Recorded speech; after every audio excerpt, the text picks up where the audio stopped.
Um, I am very pleased to be here. Again, Jeff Kaufman. I am a coach who helps people prepare for interviews, change jobs, network, tell their story, learn how to follow up for meetings. And I coach many, many people while they're on a job. How do I deal with that tough boss? Gee, I suddenly find myself captured between 4 projects. What do I do? So I've been doing that and coaching people like that. And you'll excuse me, I'll be making fun of my age and time in the business environment for 44 years. I have just retired from my firm, PricewaterhouseCoopers, the accounting consulting firm. I've been with them for 44 years. My job was to train partners and directors how to win work. So how do you tell your story? How do you network? How do you follow up for meetings? Well, those are the exact same skills that you need when you enter the workforce. When a manager says, I want you to do this work and report back to me tomorrow. How do you do that report? What if they push back? How do you deal with it? So as a volunteer, I coach about 50 people a year for the last 20 years in helping them build their careers. So what I'm going to want to do is share with you today concrete specific steps. So I'm going to share with you a way to reply to a boss when you're reporting back.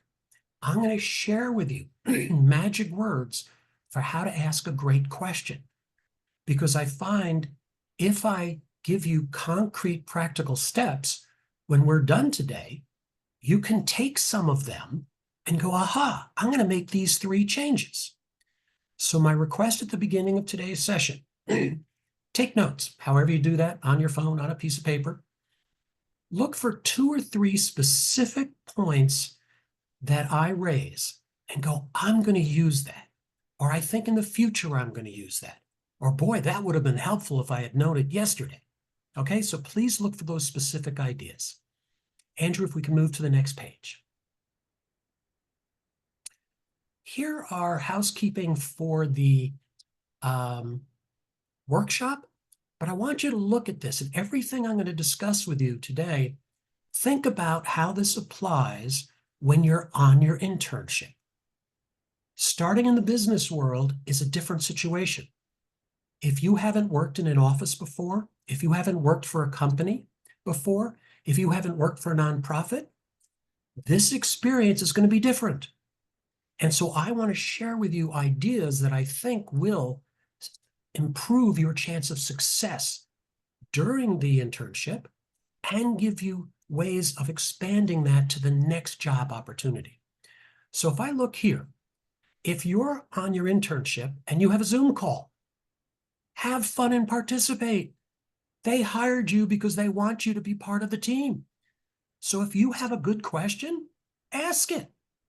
Don't, on a Zoom call with your compatriots, sit there quietly. Greatest way, if you have a question, raise your hand. I've run thousands and thousands of these, and I love when someone raises their hand. And I go, yes, I see we have a raised hand. Wherever possible, keep your video on. It makes it a much more interactive meeting when they can see you. Now, right now, we can't see everybody because we have the screen up. In a moment, we're going to be going to a group exercise where I hope to see all of your tiles.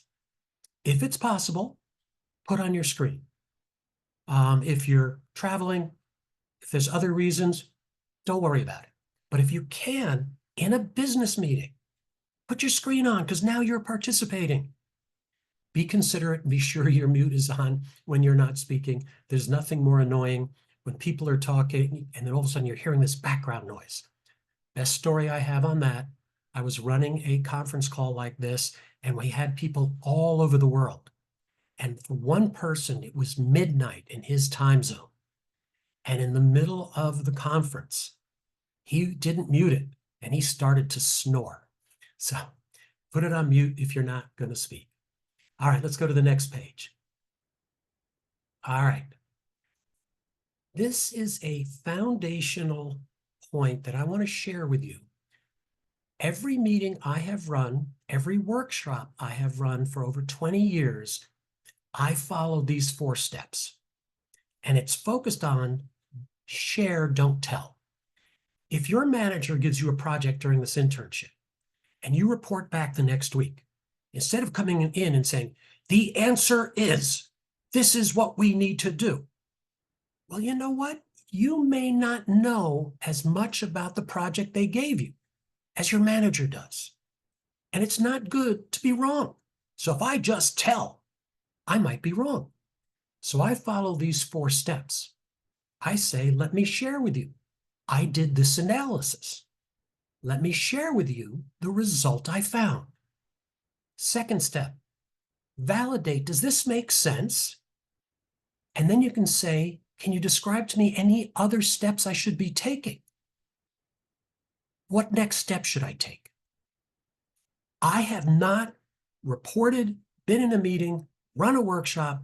I don't use these 4 steps. You've noticed today, I'm not telling you how to communicate. I have said at least 5 times, I'm going to share with you approaches that I have found have been helpful for the hundreds of people I work with. I want you to validate, this one fits me, but co-develop, how do I customize it to really fit who I am? Because none of you are going to talk like me. You're going to talk like you. You need to take these ideas and make them fit you, and then you have to agree the next steps you're going to take. So I'm just going to stop there for a moment. I don't know if anybody has questions, but honestly, anytime you report back, anytime you need to update someone on something, excuse me, this is a very powerful 4-step process. Okay? So if we go to the next page, one of the things when you're working with people is to respect their time. How would you share and tell your supervisor if you're going to be late? If we can get rid of the slides, and if I could ask people to just raise their hands, I'd love to hear your ideas. How would you tell a boss you're going to be late? Your train or bus hasn't worked. You're working another job. You weren't feeling well in the morning. How do you tell your boss? Anybody want to step up and give us a suggestion?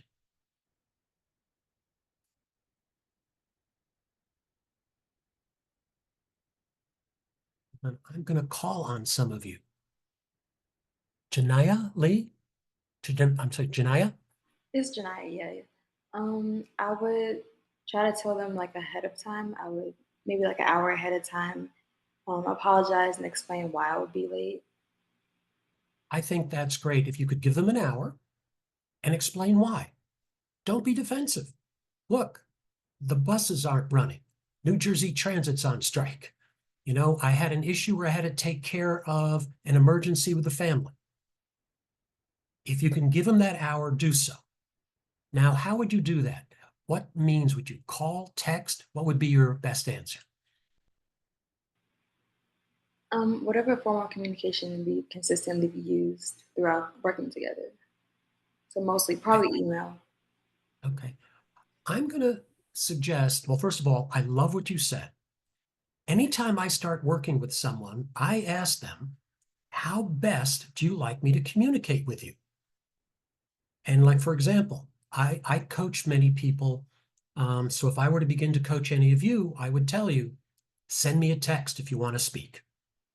Email, I might not get to for a day. Voicemail, I might not get to. I see a text, I respond. So one of the things I'd ask you, if you're sending an email, not everybody has their email up. So if there's 45 minutes before the meeting, they may miss that. If you have their cell phone and it's a short period of time, I often find a text is that clearest way to say, look, I wanted to let you know because of this. Okay, but I love your idea. If I can do it an hour in advance, do it the best way you communicate. But especially if there's a short period of time, my personal experience would be I like a text. Andrew, Carolyn, how would you want someone, what method to communicate if they're about to be late for a meeting? I can jump in first. I agree. I think text is good. but sometimes my phone's away. So if it's super short and they really want to reach me, and I use this rule of thumb in my own household all the time. If you need to get me in the instant, call, because then I'll hear the phone and I'll answer it. If it's not super urgent, texting is probably the best alternative for me. Carolyn? Yeah, I would say it depends too, what Janine said, on the environment that you're communicating with, right? So our intern, we're on Slack. So I was 5 minutes late. I had something come up. So I just put in the Slack message, running a little bit late. We'll meet you back in the meeting at 10:35, right? So I think you need to, one of the things we encourage our interns to do is ask their supervisors, if this situation arises, how would you like me to best communicate it, right? And then kind of come to an agreement so what they can look for. If I know are my interns on Slack, that's where I'm going to be looking if somebody doesn't show up to a meeting. I'm not going to be looking, I don't have my work email on my phone. So if I'm not standing right by my computer, I'm not going to see it. Now, that's excellent. Also, I like the idea of Slack or my son at PwC. They have an internal communication system. People ping each other in a second, and anywhere in the world, they will quickly see that and respond. So, but one thing I want to key into that Carolyn said, a key part of success in your internship is understanding expectations. So when you meet with your new manager, one of your first questions, you should not leave the first meeting without saying how best to communicate to you, and give them this example. If, for example, I have an issue and I'll be late or miss a meeting, how do you want me to call? How do you want me to connect? Get that up front. Don't suddenly find yourself going, how do I get nervous? No, understand the expectations. Now, when it happens, you respond. What that clearly demonstrates to your employer, number one, that you think about things in advance. That's a great skill. First of all, it's a great skill to show, and your manager will notice, I'm glad they asked that question. And then if you are late and you use that method, they're going to, they execute on it. So you're demonstrating how responsive you are and how you ask great questions ahead of time. So I just want you to consider that, managing expectations. So with that, does anybody else have a comment? Or I'll go back to the slides. This was very, very helpful. And thank you, Janaya, for getting us started. Anyone else? Okay, then let's go to the next slide.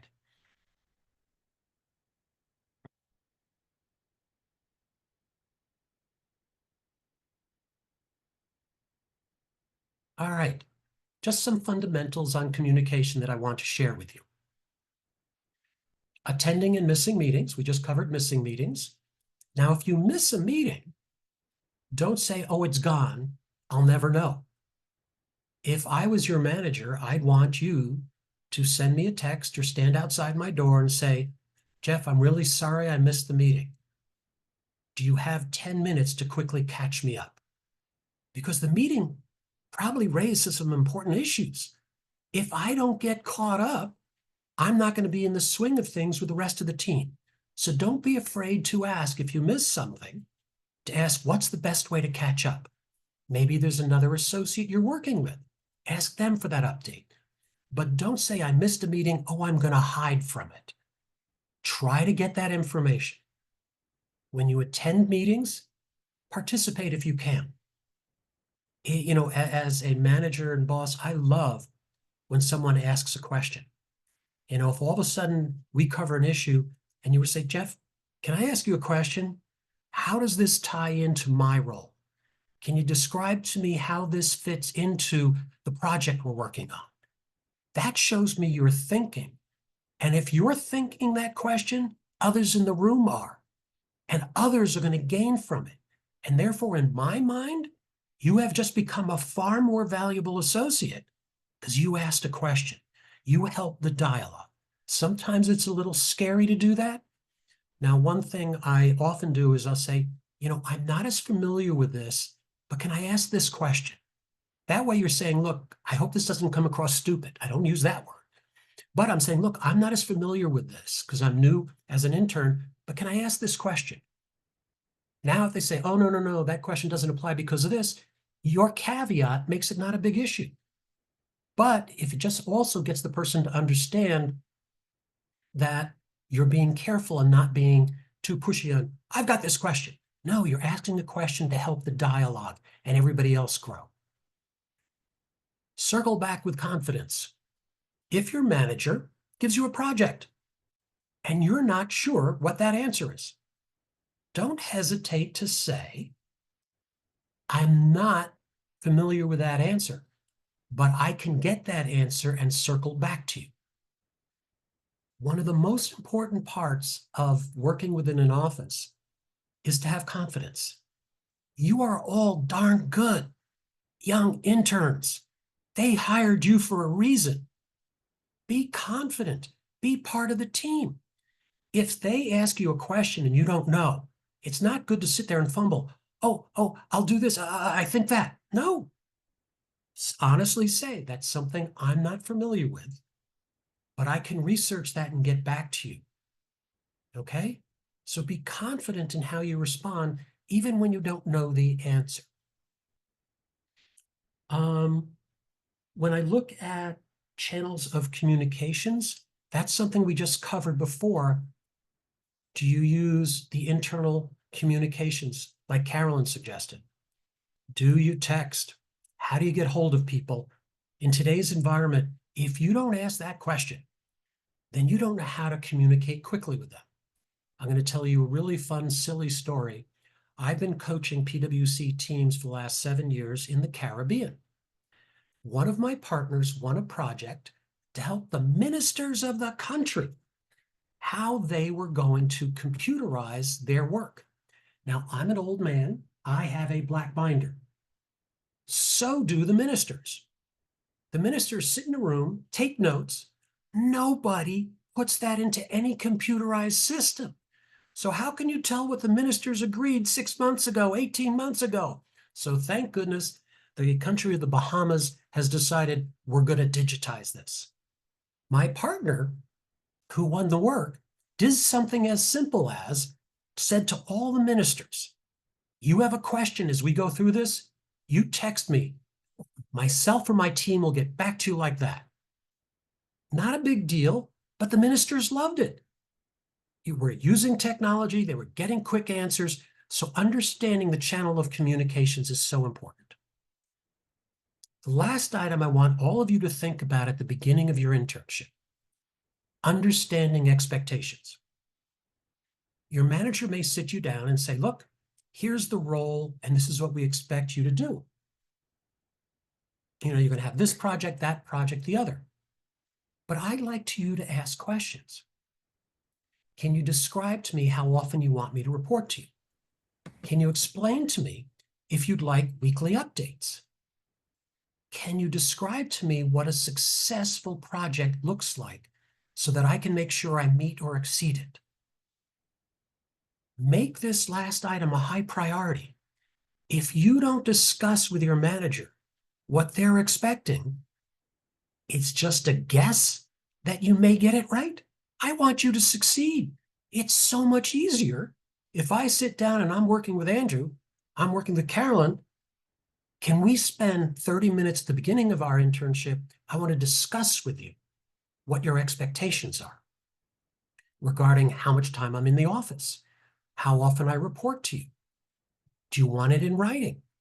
Asking all those things make it a much better relationship. The next part about understanding expectations, check it again.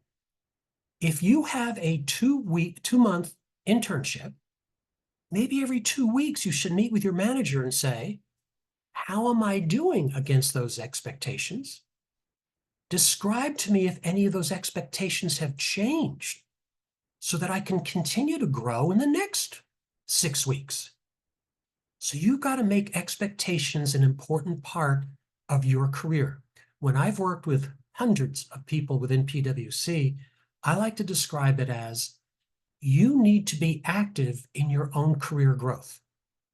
I can't just sort of show up and do my work and do my work and do my work and hope it turned out okay. I should be asking, what do you expect? I should be asking, how am I doing? I should be asking, can you describe next steps and next areas I can grow in? If I manage my career that way, I have a much better chance of succeeding. I'll develop a stronger relationship with my managers, and I have a much better chance of growing. So own your career, and the internship is a great first place to do that. Okay? If we go to the next page. Excuse me. Here is the power of an open question. And excuse me, I'm getting over a cold, so talking is a bit of a challenge. I've always said you may ask a closed question or open question. Closed question can be answered yes, no, or 23.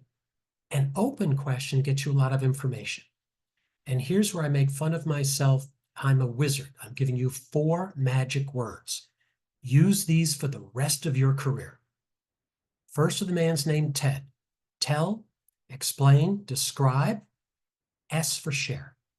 I use this with all my PwC partners and directors. You're in a meeting, you can say to someone, can you tell me a little bit more about what you want out of this project? Can you explain to me, excuse me, what resources should I be turning to? Can you share with me who else has done something like this so I can reach out to them for support? Can you describe to me what you want the final product to look like? You ask these questions. Your project is so much easier. You have such a greater chance of success. If I'm in a meeting and they're having a discussion about something and they raise an issue that I'm not familiar with, I say, can you describe that more so I can better understand how that fits within the project? These are powerful questions. When I prepare people for interviews, I want them to use these questions as well. One of my favorite, I was helping a young man get a job as an actuary at PwC. And he practiced all these open questions.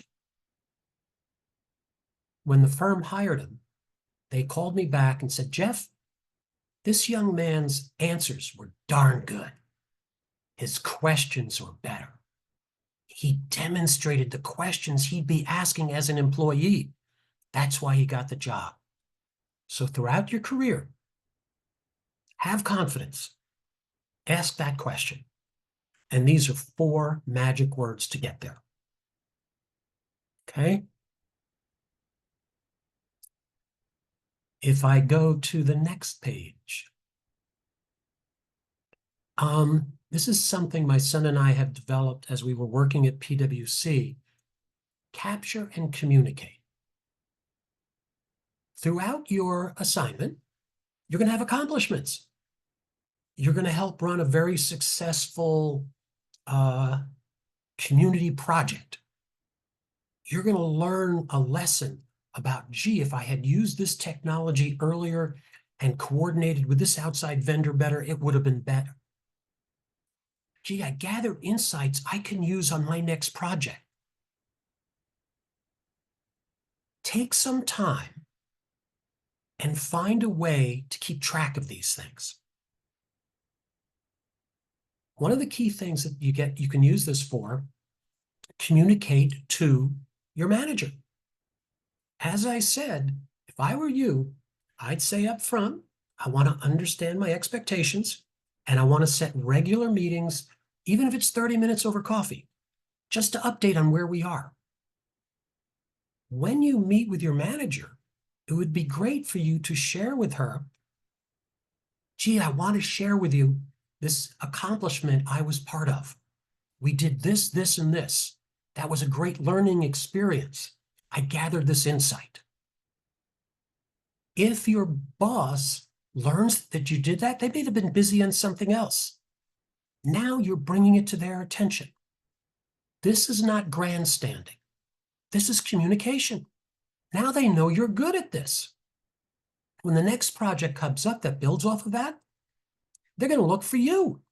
That's great for your career.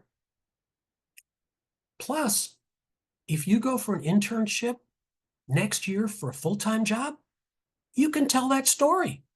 But if you don't write it down, you will forget it. Just make a few notes. If you're thinking about your LinkedIn profile, you just had that great participation, put it on LinkedIn. Let other people see what you did. One thing that Michael and I were discussing, recognize as an internship, some of the things you do are not going to be really exciting. They're not going to be sexy and, whatever. But you need to find the pieces that make it valuable. Let's say you're the intern helping for a large community day project, and you help design the flyers. You help design the outreach to the community. You went and spoke to 20 different vendors. You were there the day of and helped manage it. You were able to take care of a problem that happened during it. You were able to do the follow-up. Well, maybe that sounds, if you want to, mundane. I helped do this, this, and this administrative task. But the way I just described it, you were an active member of a team that delivered a fantastic community event, and your participation involved community outreach, development of materials, dealing with people who are upset during the event to calm things down and make it go forward. Those are all great skills. That makes a great story. If I'm the new employer you're talking to, I'm going to look at that and going, that's great experience. So don't downplay what you're doing. Capture it and recognize it as value. Okay? So this, I think, is very important. Capture and communicate what you do. It's going to help you figure out, wow, I like how I learned from that experience. And as I said, communicate to your manager, to the people back at Elevate Plus, on LinkedIn. Make sure people learn what you did, because now they're going to say, I need someone who knows how to do that. Okay? Any comments or questions? All right, I'm going to go to the next page. Again, who should you communicate to? Make sure your direct report knows what you're doing. Make sure Andrew and Carolyn do, especially if Andrew and Carolyn learn about it. And as they help you look for a next role, they then go, oh yeah, they told me about this great thing they did. This other internship needs someone with that skill. Tell your network. The people on this call, you're a great network. One of the things I always, excuse me, train the junior people at PwC. PwC, our teams often work with finance people in large corporations. When you're a young associate, you work with some young manager at a company. As that manager grows within the corporation, and you at PwC grow, well, if you built that relationship when you first start to meet people, they grow as you grow. Suddenly at PwC, we have senior managers who are working with chief financial officers because they've been working together for 10 years. Use yourselves as a network.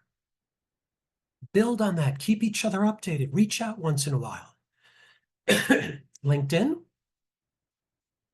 Figure out how you put these into your resume.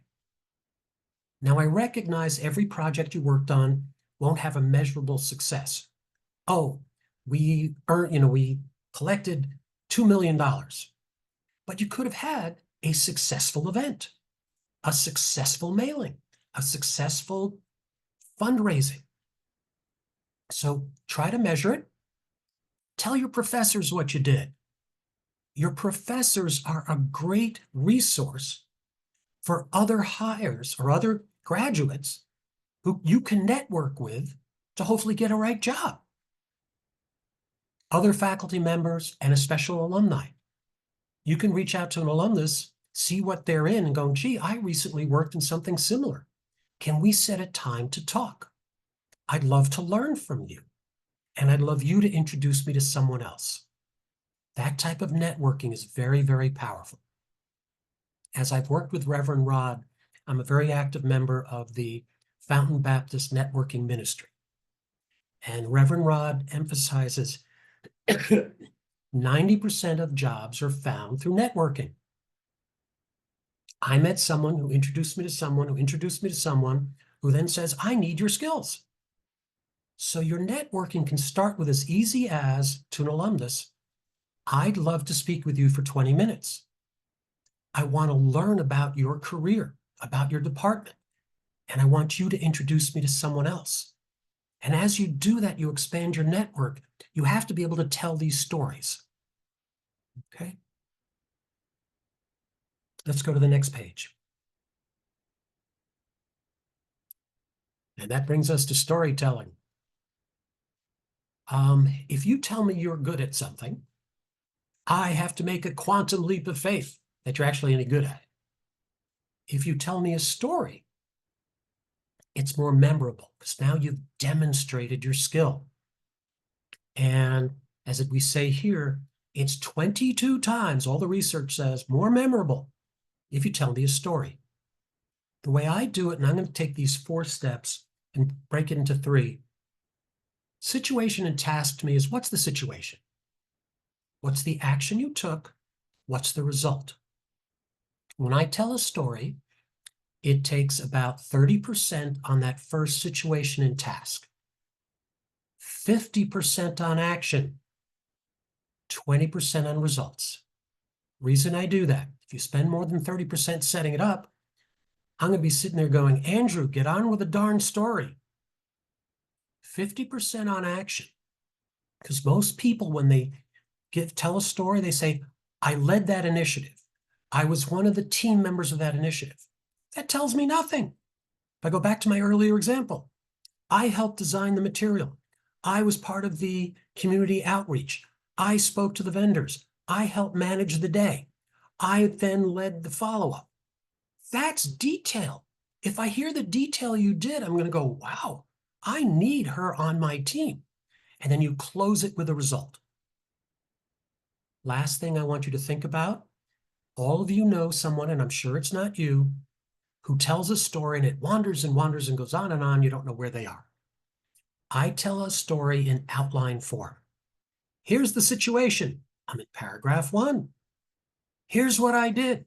Paragraph 2. Here's the result. Paragraph 3. A good story should take 90 seconds. But to tell a good story, you have to practice it.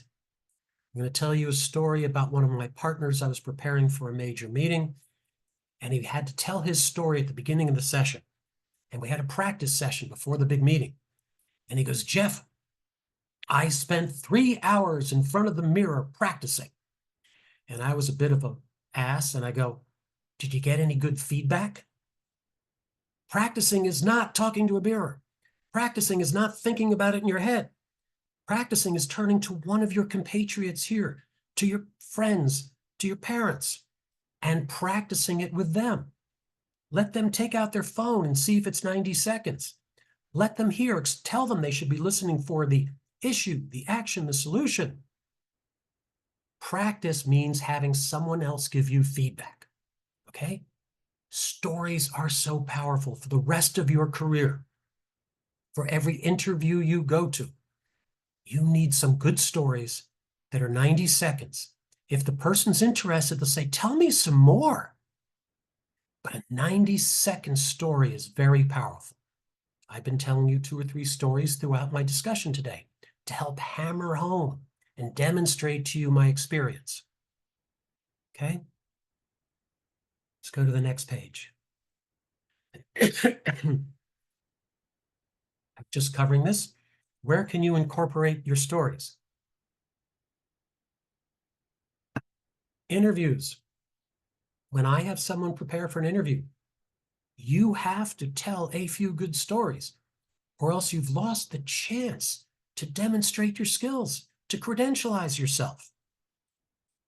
When you're networking, if you're at a networking event, if you're at a family event, you can tell somebody the neat thing you did. And that family member might go, I know someone who needs that. Tell stories throughout the internship to your others within the organization. It doesn't have to be just the person you're reporting to. If there's a manager you see in the cafeteria and you like to talk to, raise it with them. And do it on social media. Get those stories out. I want to thank Carolyn and Andrew. That wonderful LinkedIn profile that you put out on Mike and I about today's event. That gets out to a broader community. And it looked fantastic, and thank you. So please think of different ways and where you incorporate stories. But before I told you, I said you have to capture your successes. If you don't capture them, you won't remember them. To use them in networking, to use them in interviews, to use them with your bosses. So very important to do that. Excuse me. Okay, let's go to the next page. Resources and practice. Quite often when I prepare people for interviews or for this job search, I'll say, have you spoken to the Career Center? Now, some career centers are better than others, but you're crazy not to ask. Gee, what alumni can you introduce me to? What professors do you think I should talk to?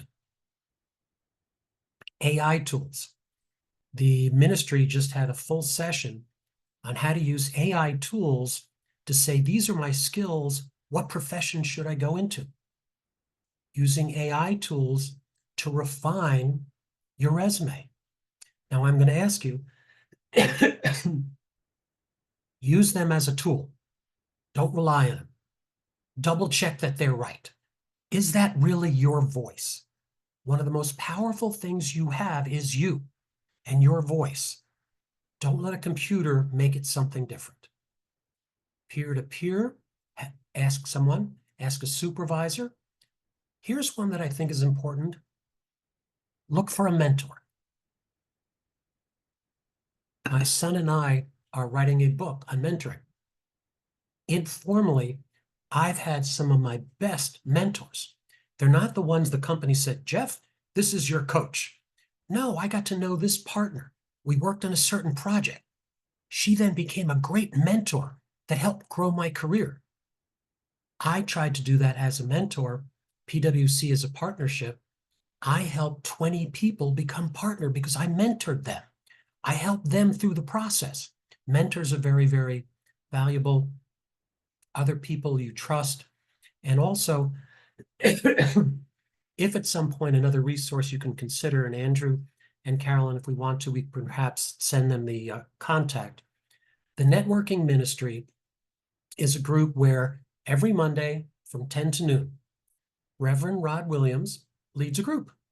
Anyone looking for a job just drops in. You can show once, you can show up for an hour. And at some point, the Reverend's going to ask you, tell me about yourself.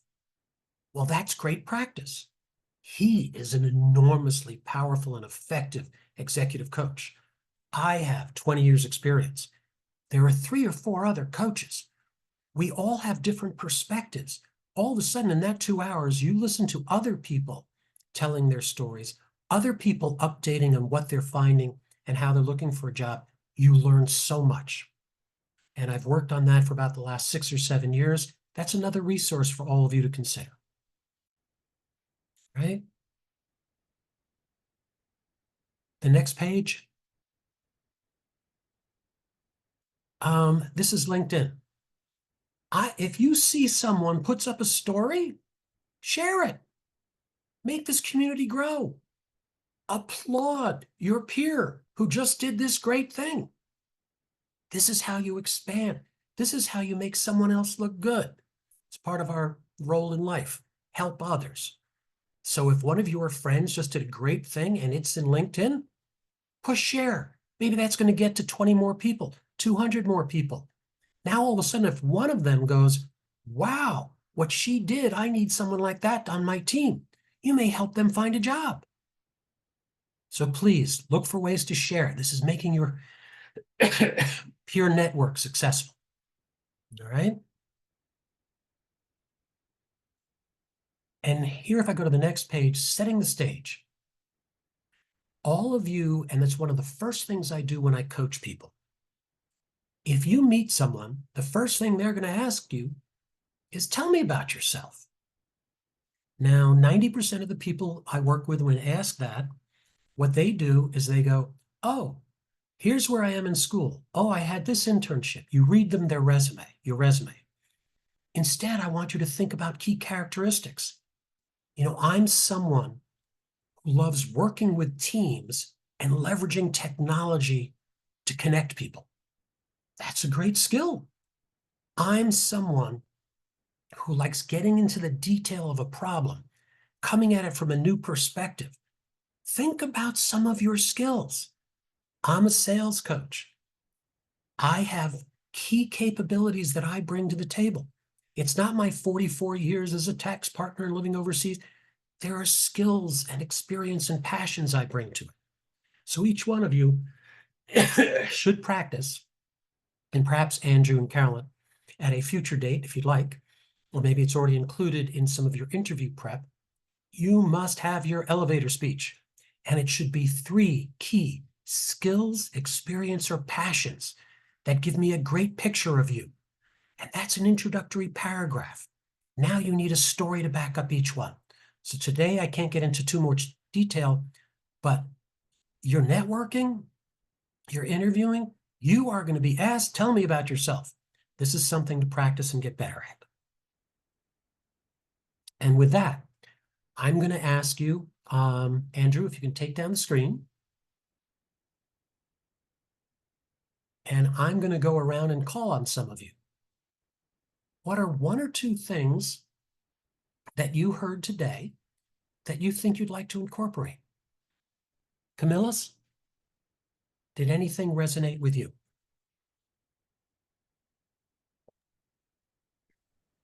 Hello, can you hear me? Yes, we can hear you. Okay, do you mind repeating the question? Sorry. The things you listened to today, which one thing you want to take from it? Asking questions, telling stories. What is something you can do differently tomorrow?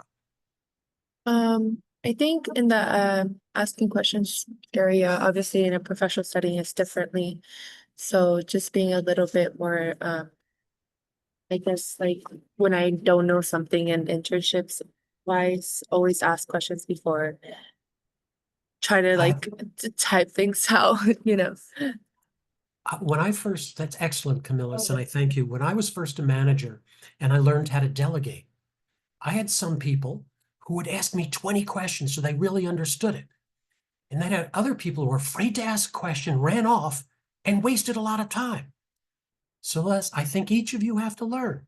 Now, that foundation, tell, explain, describe, share, can uncover so much. And that's where you'll gain confidence. Keandra, what is something you'd want to do differently? It would be the same as questions. I feel like I don't ask enough questions, and I feel like sometimes I ask the same question. I don't want to irritate them. And it's my problem because I overthink a lot. Well, I think probably one of all of your biggest goals is to gain enough personal confidence to ask a question. And when you ask a question, you've just clarified what they're expecting from you. You have such a better chance of success. You will get more out of every internship. You will grow more at your company. So let's all, asking questions, confidence is something that can help each of you. Megan. Hi, hello. Thank you Hello. so much for everything that you've been teaching us today. It's been very inspiring. Especially the way that you talk. It's very engaging. I'd say the thing I'd like have mostly taken away from this meeting was like the communication part and like if you're late or if you can't attend something, how you can reach out to your mentor. And also just like the encouragement to speak more to your mentor on like a more personal level and how that can be important to like work is like very like that I don't know. I feel like that's very important. I thank you for that. And in particular, as I said, my son and I are writing a book on mentoring. Mentors can have such an impact. Instead of just the project and your manager, a mentor can say, gee, I see you need to work on this area. This might be a project you want to try to get on. Well, if you don't have that mentor who has those years of experience and who's good at helping people grow, you lose that opportunity. Don't try to grow your career on your own. Mentors are enormously helpful. And I've enjoyed being one, and I love training others. Thank you. Isaiah. Yes, how you doing? I'm Hello good, everyone thank in the chat. What I took today from the seminar, which is to capturing your success, no matter how small it is, in terms of incrementing it in steps. Okay, this is what I did for this particular part of the of my accomplishments.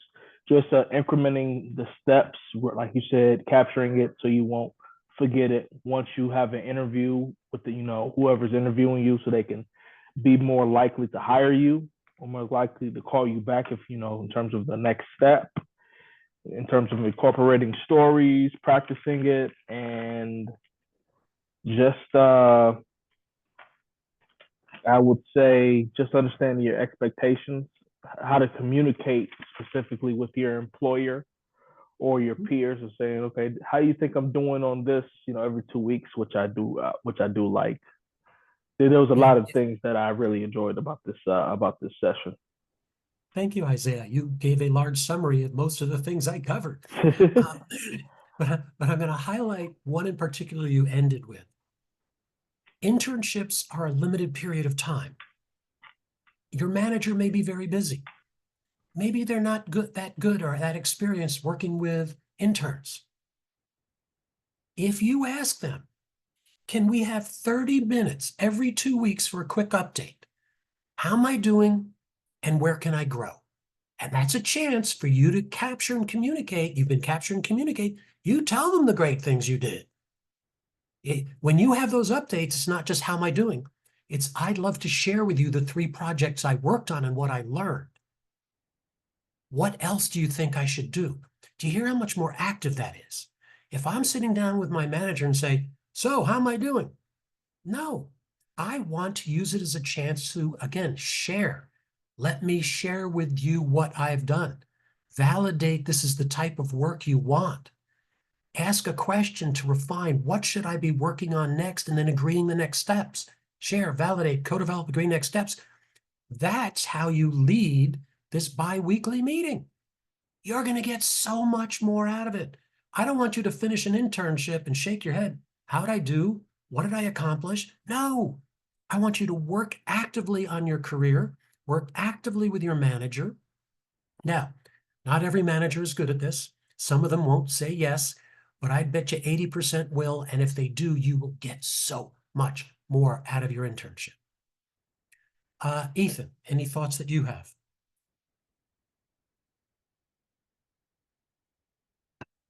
Hello, everyone. Can y'all hear me? Yes, we can. Thank you for that session today. I really appreciate it. I want to go back to the fundamentals. I really liked, instead of whenever you get a question asked towards you, you just don't say, I don't know. I really liked how you said, I'm going to come back to you after I do some research on the topic, and just be 100% honest. If you don't know anything about it, you don't know anything about it, and you don't want to beat around the bush and, just blibber blabber, I guess. So. I love that, Ethan. As a manager, I know a decent amount about what I'm asking you to do. And if you don't know anything about it and you try to just give me bull and you go on and on and on, I'm going to be annoyed. And also, you're going to be demonstrating confidence when you say, Jeff, I'm not familiar with that. I'd like to get back to you. That demonstrates confidence. You also didn't waste my time, and I can't wait for you to come back and say, Jeff, let me share with you what I found. Does this make sense? Can you describe if there's anything else I should be doing? And let's agree the next steps. Notice I just shared, validate, co-develop, and agree next steps. But yes, Ethan, that shows so much more confidence when you do that. So I think that's a great one to pick up on. Let's see, Jocelyn, is there anything you'd like to share? Thank you for the presentation. I actually I took notes on it and reached out to my manager right now. I think the one thing I really took away is kind of really communicating those expectations that they have of you. Um, Obviously, like I don't know like really what I'm doing, so being able to communicate that and have them kind of guide you through what they expect of you, or um you being able to reach out to kind of having, like you said, that confidence to speak up for yourself if you don't really know or you need additional support. That's outstanding, Jocelyn. You're new to this. When you join a new company, how are you supposed to know what you're supposed to do if you don't ask? And again, not every manager is good at setting expectations. And I'm going back to a point I made earlier. Take control of your career. Ask them what the expectations are. Force them to be better managers. And this is going to help you grow. And it's going to help you have more confidence. And it's going to help you succeed. I'll go to Diane. Hello. Hello. So, what stuck out to me was specifically asking questions in a group setting. Because in the past, I usually would wait until, like in a class, I would wait till the class is over and have a one on one with the teacher. But you said that there's a certain value in an associate, for example. They look better because they're helping the whole group. And I think I would use that in the future. Yes, it's so powerful. I work with a number of younger associates, and the first thing I need to train them on, and they grow in their career, is when they start asking more questions during a meeting. You're in the room for a reason. You have good ideas. Now, my son, when he started working with me with my firm, he was new to it. So he would say, hey, look, I'm new. I'm not familiar with this specialty area, but can I ask you this question? And 50% of the time when he asks that question, the subject matter experts go, that's an interesting perspective. But you noticed how he caveated. He didn't just interrupt. Tell me about this. He goes, look, I recognize I'm new to this, but I want to test with you an idea. I want to test a question with you. So there's always a healthy way to ask that question, even when you're not that familiar. So with that, I'm going to turn to Andrew and Carolyn and let them close up today's session.